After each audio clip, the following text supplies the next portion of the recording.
Hello, and welcome to today's reading. We have been reading The Borrowers by Mary Norton, and today we are on chapter 4. Pod came in slowly, his sack on his back, and he leaned his hat pin with the dangling name tag tape against the wall, and on the middle of the kitchen table he placed a doll's teacup. It was the size of a mixing bowl. "Why, Pod," began Homily. "Got the saucer, too," he said. He swung down the sack and untied the neck. "Here you are," he said, drawing out the saucer. "Matches it." He had a round, currant bunny sort of face. Tonight it looked flabby. "Oh, Pod," said Homily, "you do look strange. Are you all right?" Pod sat down. "Fair enough," he said. "You went up the curtain," said Homily. "Oh, Pod, you shouldn't have. It's shaken you." Pod made a strange face. His eyes swiveled around towards Arietti. Homily stared at him, her mouth open, and then she turned. "Come along, Arietti," she said briskly. "You pop off to bed now like a good girl, and I'll bring you some supper." "Oh," said Arietti, "can I see the rest of the borrowings?" "Your father's got nothing new, only food. Off you pop to bed. You've seen the cup and saucer." Arietti went into the sitting room to put away her diary and took some time fixing her candle on the upturned drawing pin which served as a holder. "Whatever are you doing?" grumbled Homily. "Give it here. There, that's the way. Now off to bed. Fold your clothes, mind." "Good night, Papa," said Arietti, kissing his flat white cheek. "Careful of the light," he said mechanically, and watched her with his round eyes until she had closed the door. "Now, Pod," said Homily when they were alone, "tell me, what's the matter?" Pod looked at her blankly. "I been seen," he said. Homily put out a groping hand for the edge of the table. She grasped it and lowered herself slowly onto the stool. "Oh, Pod," she said. There was a silence between them. Pod stared at Homily, and Homily stared at the table. After a while, she raised her white face. "Badly?" she asked. Pod moved restlessly. "I don't know about badly. I've been seen. Ain't that bad enough?" "No one," said Homily slowly, "hasn't never been seen, says Uncle Hendreary, and he was the first, they say, for 45 years. A thought struck her as she gripped the table. "It's no good, Pod. I won't emigrate." "No one's asked you to," said Pod. "To go and live like Hendreary and Loopy and a badger set. The other side of the world, that's where they say it is, all among the earthworms." "It's 2 fields away, above the Spiny," said Pod. "Nuts, that's what they eat, and berries. I wouldn't wonder if they don't eat mice." "You've eaten mice yourself," Pod reminded her. "All drought, some fresh air, and the children growing up wild. Think of Arietti," said Homily. "Think of the way she's been brought up, an only child. She'll catch her death. It's different for Hendreary." "Why?" asked Pod. "He's got 4. "That's why," said Homily. "When you've got 4, they're brought up rough. But never mind that now. Who saw you?" "A boy," said Pod. "A what?" exclaimed Homily, staring. "A boy."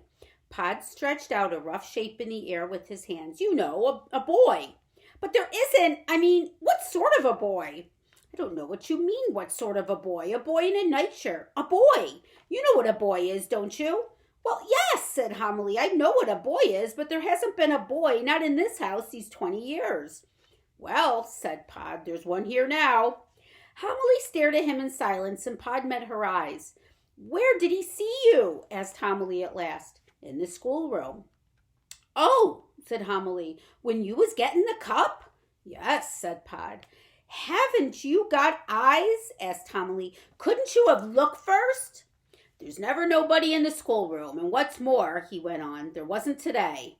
"Then where was he?" "In bed. In the night nursery, or whatever it's called. That's where he was, sitting up in bed with the doors open." "Well, you could have looked in the nursery." "How could I, halfway up the curtain?" "Oh, is that where you was?" "Yes." "With the cup?" "Yes, I couldn't get it up or down." "Oh, Pod," wailed Homily, "I should never have let you go, not at your age." "Now look here," said Pod, "don't mistake me. I got up all right, got up like a bird, as you might say. Bobbles or no bobbles, but, he leaned towards her, afterwards, with the cup in me hand, if you see what I mean. He picked it up off the table. You see, it's heavy like. You can hold it by a handle like this, but it drops or droops, as you might say. You should take a cup like this in your 2 hands. A bit of cheese off a shelf or an apple. Well, I drop that, give it a push, and it falls, and I climb down in me own time and picks it up. But with a cup, you see what I mean. In coming down, you gotta watch your feet. And as I say, some of the bobbles was missing. You don't know what you could hold on to, not safely. Oh, Pod, said Homily, her eyes full of tears. What did you do? Well, said Pod, sitting back again, he took the cup. What do you mean? Said Homily, aghast. Pod avoided her eyes. Well, he'd been sitting up in bed there, watching me. I've been on that curtain a good 10 minutes because the hall clock had just struck the quarter. But how do you mean he took the cup? Well, he got out of bed and there he was standing looking up. I'll take the cup, he said. Oh, gasped Homily, her eyes staring. And you give it to him? He took it, said Pod ever so gentle. And then, when I was down, he give it to me. Homily put her face in her hands. Now, don't take on so, said Pod uneasily. He might have caught you, shuddered Homily in a stifled voice. Yes, said Pod, but he just gave me the cup. Here you are, he said. Homily raised her face. What are we going to do? She asked. Pod sighed. Well, there isn't nothing we can do except... Oh, no, exclaimed Homily. Not that, not emigrate, not that, Pod. Now that I've got the house so nice with the clock and all. We could take the clock, said Pod. And Arietti, what about her? She's not like those cousins. She can read, Pod, and sew a treat. He don't know where we live, said Pod. But they look, exclaimed Homily. Remember Hendreary, they got the cat and... Now, said Pod, don't bring up the past. But you've got to think of it. They got the cat and... Yes, said Pod, but Eglantine was different. How different? She was Arietti's age. Well, they hadn't told her, you see. That's where they went wrong. They tried to make her believe that there wasn't nothing but was under the floor. They never told her about Mrs. Driver or Crampfurl, least of all about cats. There wasn't any cat, Homily pointed out, not till Hendreary was seen. Well, there was then, said Pod. You've got to tell them. That's what I say, or they try to find out for themselves. Pod, said Homily solemnly. We haven't told Arietti. Oh, she knows, said Pod. He moved uncomfortably. She's got her grading. She doesn't know about Eglantine. She doesn't know about being seen. Well, said Pod, we'll tell her. We always said we would. There's no hurry. Homily stood up.